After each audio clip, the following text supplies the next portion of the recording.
But Colleen, I'd love to hear more. Like, what is your status with the injury? Are you able to run right now? It seems like you're able to run a little bit. Are you able to do Yeah. some training right now? Yeah, I had to take basically 6 weeks off after um, finally admitting that I wasn't going to be able to run at the trials and kind of giving up on the hope of pulling it together in time for that.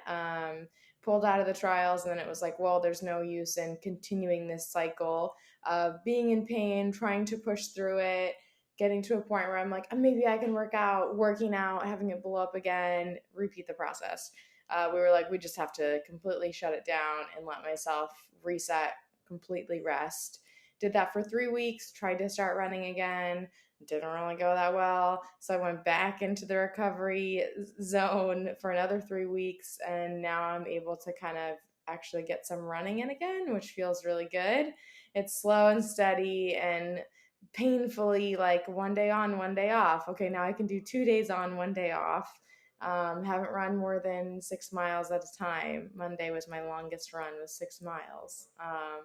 So that's not. I mean, that wouldn't even be my shortest run of the week, or that wouldn't even. Yeah, that wouldn't even match my shortest run of the week in a normal training week. So it's slow and steady progress, but it's progress, and it feels like I just want to be able to do what I love again. And so every time I'm like able to actually put my shoes on and go out into the forest and get some miles in, whether it's, 20 minutes or 40 minutes, like I'm just trying to stay grateful for being able to do that again. And thinking about how back in like May, June, I would have given anything for that.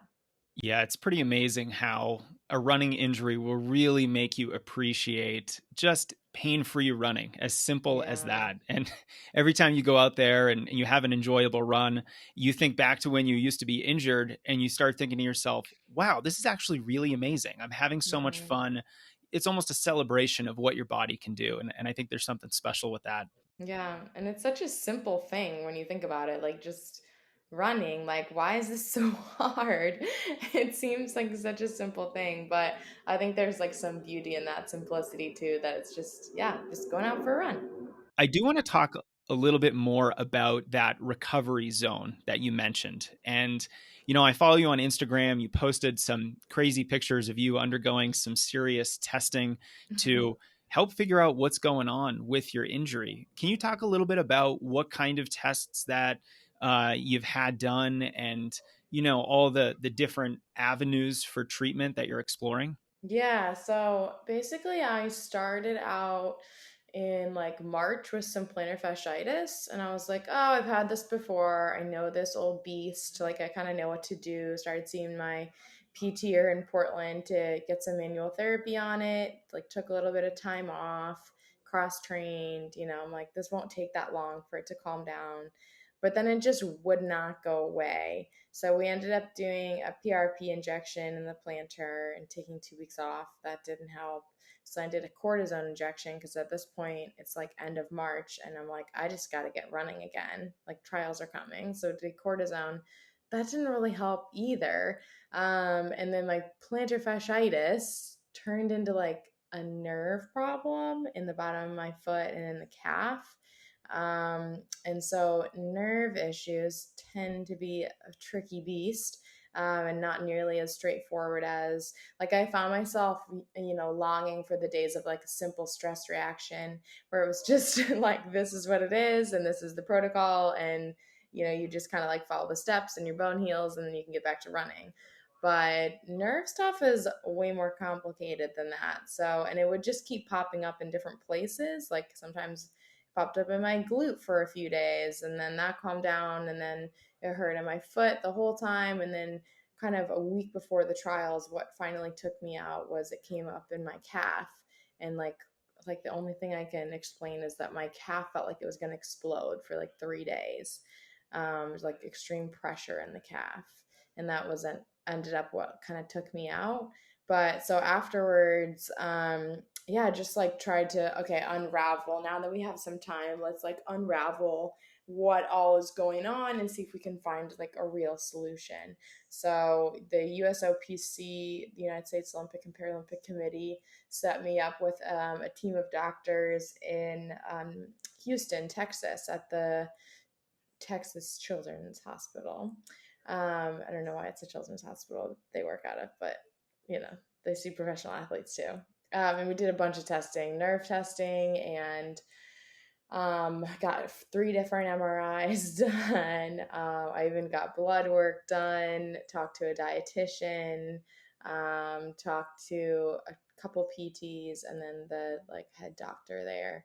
And I think the most frustrating part is that it's just not, plain and simple. And so the tests don't show clearly like, oh, this is your problem. It's kind of like, like you're having a lot of pain, and what shows up is like not that big of a deal, like something that a lot of runners probably have, but like you're having a lot of pain. So it just doesn't, it's not one of those things that's like one and one is two. It just, they don't add up and it doesn't make sense, which I think is the most mentally the most frustrating part, to feel like, but I swear I'm not a wussy and I have a high pain tolerance and it really hurts. Like, this is not a situation where I'm like, oh, I don't know, like my toe hurts. Like, no, like I couldn't run. I'm like limping and I'm friggin' tough as nails. Like, I'm telling you, it's not, it's not a little thing. I really wanted to run at the Olympic trials, but it doesn't show up that way. So it's just hard to feel like, this is what we do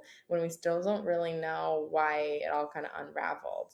But I'm working with a new PT here in Portland now, and she's got me on some good strength program for a few different areas that I feel like are just weaknesses that, yeah, I like maintain, but we could be better about them. And just trying to find any little chinks in the armor and fill those in.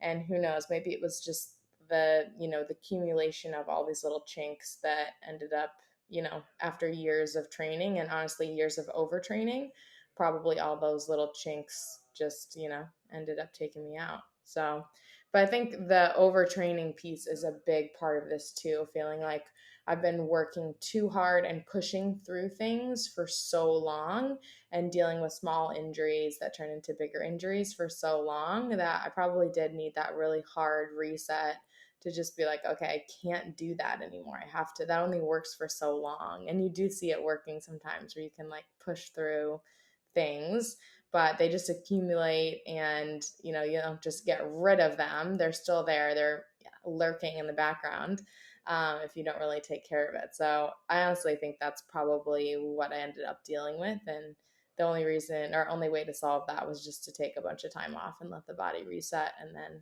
do like a complete rebuild again. What a tough nut to crack. It just sounds Yeah. like My summer has been beyond frustrating. I can't imagine. It just sounds like a nerve issue is so confusing because, we're used to repetitive stress injuries. We're runners, right? So, Yeah. you go to the physical therapist, there might be some manual therapy, some Yeah. prescriptive strength Strained a exercises. muscle, bones and strained muscles or torn like these are things that you're like, oh, it's a bummer, but like this is the prognosis, and this is, what you're gonna do. And yeah, nerves are just not like that. Anyone who's dealt with them, they know.